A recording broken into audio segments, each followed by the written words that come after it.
My name is Katy, and this is my aha moment. Years ago, I was working in an animal shelter, and the director suddenly resigned, and so I was thrust into the position of running the shelter. The veterinarian that was volunteering with us at the time came to me one day and said, "There are far too many animals here, and you need to make some very tough decisions." I walked through that day, just like many shelter employees do on a daily basis, and I looked through and had to decide who I could save and who I couldn't. And I looked into their eyes and my heart broke.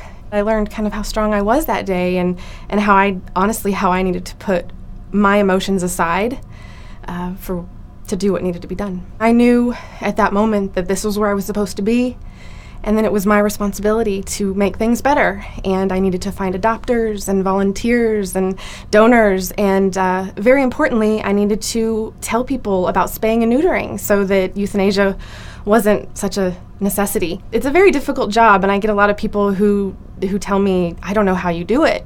And my response is, "I don't know how you don't."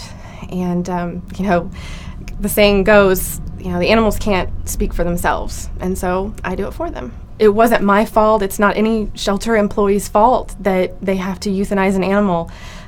It has to do with people being responsible and communities helping and really getting these animals spayed and neutered so they don't have babies that nobody wants.